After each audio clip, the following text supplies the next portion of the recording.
야구 김영준입니다. 야구는 신기한 스포츠입니다. 최고의 플레이가 최고의 결과로 이어진다는 보장이 없기 때문입니다. 투수가 최고의 공을 던졌는데 빗맞은 안타가 나오기도 하며 타자가 최고의 타구를 만들었는데 야수 정면으로 가서 잡히기도 합니다. 야구의 이런 불확실성은 야구만이 가진 독특한 매력이자 선수들을 좌절하게 만들기도 하며 야구는 인생과 같다는 말을 나오게 합니다. 하지만 행운과 불운은 결국 플러스 마이너스 제로가 된다는 게 선수들의 믿음입니다. 상당수의 미국 선수들은 심판 판정도 그렇다고 믿고 있습니다. 좋은 공을 던지는 투수와 좋은 타구를 만드는 타자는 불운할 때도 있지만 결국은 보상을 받게 되어 있습니다. 하지만 개인의 고유값도 있어 보입니다. 지난해 소토는 흔들리지 않는 눈야구를 통해 127개의 볼넷을 얻어냈고 출루율 리그 1위를 했습니다. 하지만 타율과 장타율은 2024년에 타율과 장타율보다 크게 낮았습니다. 이는 타구의 질 대비 결과가 좋지 않았기 때문입니다. 소토는 타구의 질을 반영했을 때 타율 2할 9푼 1리와 장타율 5구를 기록해야 했습니다. 양키스에서 뛴 2024년도 마찬가지였습니다. 소토는 타율 2할 8푼 8리, 장타율 569였지만 타구의 질을 반영하면 타율 3할 1푼 6리, 장타율 645였습니다. 소토는 양키 스타디움에서 재미를 보지 못했고 시티필드도 마찬가지였습니다. 지난 2년의 차이가 유독 크긴 했지만 소토는 매년 타구의 질 대비 실제 성적이 낮게 나오는 편입니다. 소토와 정반대인 타자가 있습니다. 올 FA 시장의 뜨거운 감자인 코디 벨린저입니다. 옵트아웃을 사용하고 FA가 된 벨린저는 디 애슬레틱이 7년 1억 8,200만 달러, 트레이드 루머스가 5년 1억 4천만 달러, ESPN이 6년 1억 6,500만 달러를 예상했고 보라스는 7년을 요구하고 있다고 합니다. 벨린저는 타율 2할 7푼 1리가 2할 6푼 3리인 소토보다 높았고 장타율 480도 525인 소토와 큰 차이가 아니었습니다. 하지만 타구의 질을 반영하게 되면 타율은 벨린저 2할 5푼 4리, 소토 2할 9푼 1리, 장타율은 벨린저 4할 6, 소토 595로 차이가 엄청나게 벌어집니다. 이것이 벨린저가 공격 125와 승리 기여도 4.9에 좋은 성적을 올리고도 끊임없이 의심받고 있는 이유입니다. 벨린저의 실제 성적이 타구의 질보다 더 잘 나오기 시작한 건 컵스에 입단하면서부터입니다.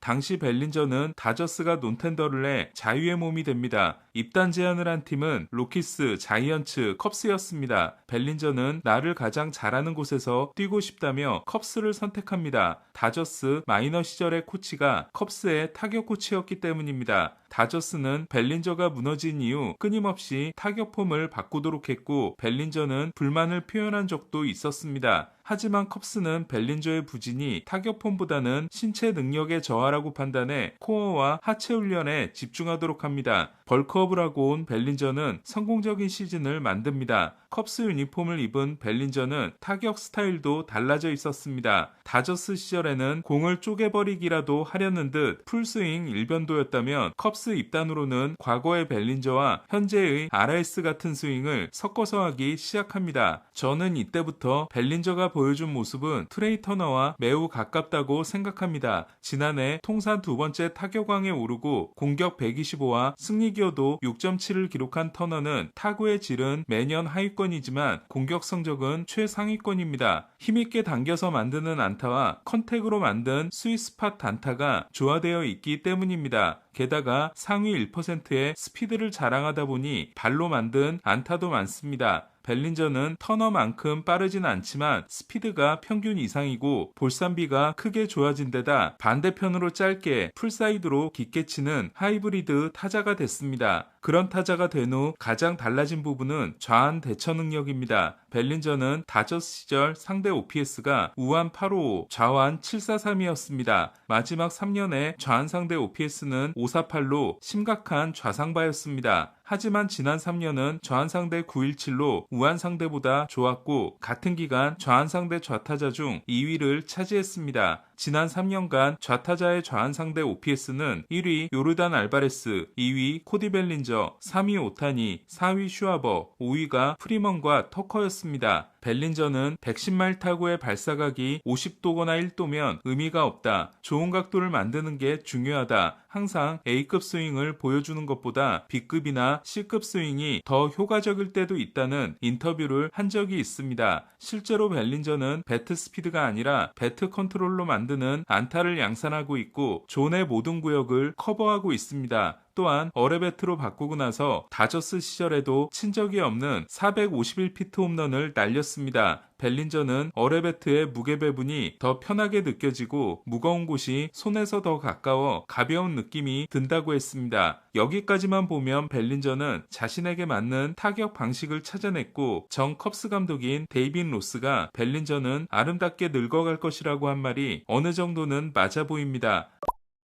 하지만 벨린저에게는 너무나 위험해 보이는 부분이 존재합니다. 홈과 원정의 극심한 성적 편차입니다. 지난해 벨린저는 홈에서 OPS 909, 원정에서 715를 기록했습니다. WRC 플러스를 기준으로 홈은 전체 18위였지만 원정은 104위였습니다. 홈 벨린저는 ML 6위에 해당되는 슈아버의 전체 성적과 같았고 원정 벨린저는 스티븐 관, 스펜서 스티어, 라스 누바급의 타자였습니다. 그런데 벨린저는 7년 계약과 2억 달러 이상을 요구하고 있습니다. 벨린저의 성적을 분석하면서 흥미로웠던 부분은 벨린저가 홈에서 때려낸 18개의 홈런이 다른 구장에서도 넘어가는 게 대부분이었고 양키 스타디움의 규격으로 인해 뻥튀기 된 성적이 아니라는 점이었습니다. 홈 성적이 크게 좋았던 건 원정보다 홈에서 훨씬 좋은 타구를 만들었기 때문이었습니다. 아버지 클레이 벨린저가 양키스에서 3년을 뛰고 우승반지 2개를 챙긴 덕분에 어렸을 때 양키 스타디움의 놀이방에서 놀았던 기억이 있다는 벨린저는 양키 스타디움의 규격이 내 스윙의 궤적과 정말 잘 맞는다는 말을 한 적이 있습니다. 홈과 원정의 타격을 비교하면 히팅 포인트는 차이가 없었지만 홈에서 어택 앵글이 더 높았습니다. 짧은 우측 펜스를 의식한 벨린저가 홈에서는 더 퍼올리려고 했고 더 좋은 결과로 이어졌던 겁니다. 벨린저는 다저 스타디움과 리글리 필드의 열기도 대단했지만 양키 스타디움은 비교할 수 없을 만큼 선수에게 에너지를 준다고 했는데 문제는 시즌의 절반을 원정에서 해야 한다는 겁니다. 지금까지 내용을 정리하면 다음과 같습니다. 지금의 벨린저는 다저스 벨린저와는 다른 유형의 타자다. 당겨서 홈런을 만들고 반대편으로 짧게 치는 모습이 트레이 터너와 비슷하다. 성구안도 점점 좋아지고 있다. 스태캐스트가 모든 걸 말해주는 건 아니다. 벨린저는 양키 스타디움을 좋아하고 실제로 양키 스타디움에서 훨씬 좋은 타구를 만들어냈다. 홈 성적이 좋은 건 구장의 규격보다는 구장이 주는 안정감으로 인해 더 좋은 타구를 날린 덕분이다. 벨린저는 앞으로도 양키 스타디움에서 잘할 가능성이 높아 보인다. 하지만 박살난 원정 성적이 좋아질 거라는 보장은 없다. 결국 벨린저가 계약해야 하는 팀은 양키스가 되어야 할 걸로 보인다. 실제로 양키스는 벨린저를 잡기 위해 노력하고 있습니다. 하지만 얼마 전 두 번째 제안에도 차이를 좁히지 못했다는 소식입니다. 양키스는 마이애미에서 에드워드 카브레라를 데려오려 하고 있어 벨린저와 계약한다면 제이슨 도밍게스나 스펜서 존스가 넘어갈 수 있습니다. 카브레라는 서비스 타임 3년이 남았습니다. 양키스는 프레디 페럴타에게도 관심이 있지만 페럴타는 FA까지 1년이 남았고 마이애미가 외야수를 원하는 반면 미러키가 받기를 희망하는 선수는 저연차의 선발 투수입니다.